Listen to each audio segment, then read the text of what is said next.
रानीगंज के चलबलपुर इलाके में परित्यक्त खदान से ससुर और दामाद की सड़ी गली लाश बरामद होने से फैली सनसनी।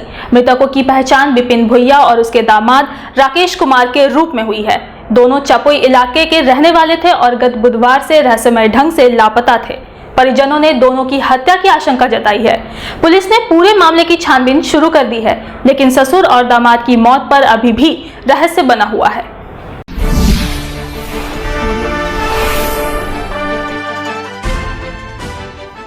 रानीगंज थाना क्षेत्र के चलबलपुर इलाके में परित्यक्त खदान से चाचा ससुर और दामाद की सड़ी गली लाश बरामद होने से सनसनी फैल गई। दोनों गत बुधवार से रहस्यमय ढंग से लापता थे।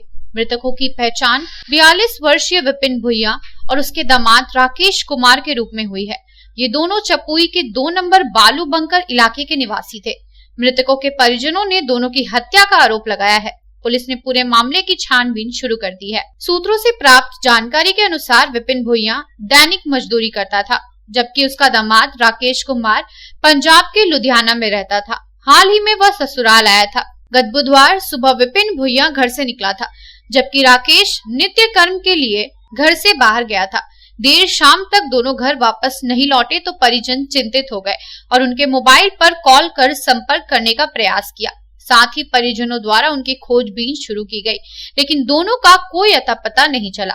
इस बीच चलबलपुर के सोलर पावर प्लांट के पास बृहस्पतिवार सुबह खदान से तीव्र दुर्गंध आने से स्थानीय लोगों को शक हुआ और घटना की सूचना पुलिस को दी गई। पुलिस तुरंत मौके पर पहुंची और दोनों के शवों को खदान से बाहर निकाला गया। दोनों शव इतनी बुरी हालत में थे कि उनकी पहचान कर पाना भी मुश्किल हो रहा था। बाद में परिजनों ने दोनों शवों की पहचान की। विपिन की पत्नी मीना भुइया का कहना है कि उसने पहले जब पति के मोबाइल पर कॉल किया तो रिंग हुआ, लेकिन पति ने फोन रिसीव नहीं किया। इसके बाद मोबाइल बंद हो गया। बृहस्पतिवार सुबह फिर से मोबाइल ऑन हुआ, लेकिन कई बार कॉल करने के बावजूद भी फोन रिसीव नहीं किया गया। बाद में जब खदान से शव बरामद होने की खबर मिली तो उन्होंने अपने पति की पहचान की।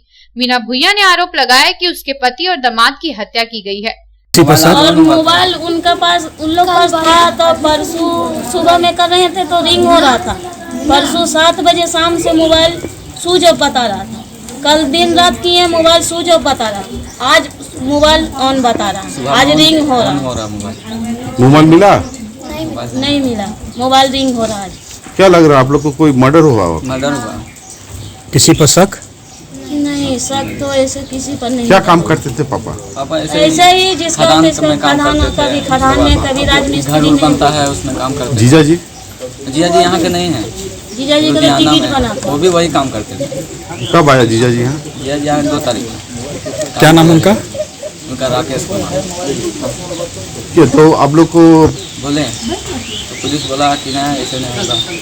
बोला कि आप लोग जाओ, कुछ खबर मिलेगा तो हम लोग को इन्फॉर्म कीजिएगा। ये नहीं बोला कि हम लोग खोजेंगे, बोला मिलेगा तब हम लोग फिर इन्फॉर्म कीजिएगा, उसके बाद हम लोग मदद करेंगे आप लोग। तो आप लोग को लगता है खून किया है?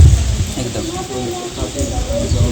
मृतक राकेश की पिछले साल जुलाई में शादी हुई थी। वापस लुधियाना जाने के लिए उसने ट्रेन का टिकट भी बनवा लिया था और शुक्रवार को ही जाने की बात थी। राकेश की पत्नी मीरा देवी का कहना है कि उसे शक है कि उसके पति की हत्या की गई है। उन लोगों के साथ किसी की कोई दुश्मनी भी नहीं थी। अब मेरे चाचा बोले कि हम लोग आ रहे हैं काम से, तो देख के आ गए थे। काम तो मिला नहीं, लेकिन बोले कि हम आ रहे हैं उधर देख के, अगर मिल जाए कोई काम तो हम लोग कर लेंगे वहाँ पे। लेकिन दोनों अलग अलग गए थे, मेरे हस्बैंड और मेरे अंकल दोनों अलग अलग गए थे। लेकिन दोनों बाद में से बोल रहे थे कि वो लोग साथ में ही था।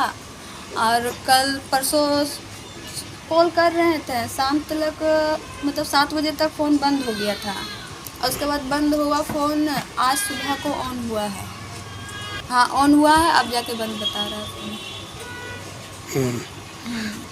हम लोग लुधियाना में सब परिवार वहीं पे काम करते हैं, कंपनी में मुंजाल कास्टी में उधर का काम करते थे। नहीं छोड़े तो नहीं थे, मतलब काम बहुत मंदा चल रहा था, तो यहाँ पे आए थे हम लोग मेला घूमने के लिए। और कल का हम लोग का टिकट था, हम लोग कल जाने वाले थे,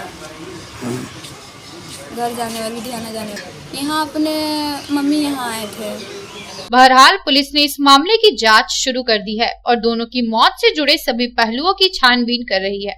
पुलिस द्वारा घटनास्थल से गांजे का चिलम और शराब की बोतल बरामद की गई है, जिस परित्यक्त खदान से दोनों के शव बरामद हुए हैं उसकी गहराई भी ज्यादा नहीं थी और खदान के भीतर पानी भी ज्यादा मात्रा में नहीं भरा हुआ था।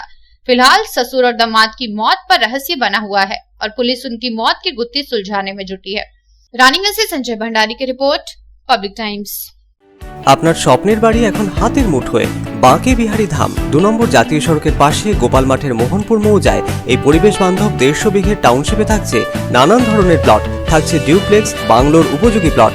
বাঁকে বিহারী ধামের আবাসিকদের জন্য থাকছে jogging area, swimming pool, garden, মন্দির, ক্লাব হাউস, হাসপাতাল, কমার্শিয়াল মার্কেটের মতো অত্যাধুনিক সুযোগ সুবিধে। বাঁকে বিহারী ধাম থেকে মাত্র 5 মিনিটে পৌঁছে যাবেন অন্ডাল বিমানবন্দরে। তাই আর দেরি না করে যোগাযোগ করুন। সাইট অফিস বাঁকে বিহারী ধাম, গোপাল মাঠ, দুর্গাপুর 17। মোবাইল 8116439755 9932484359 7001804855 9932820784 অথবা যোগাযোগ করুন আমাদের প্রধান কার্যালয় A/24 Bansra road, Rambagan, Searsole, Raniganj. Mobile 9434312120 70018048555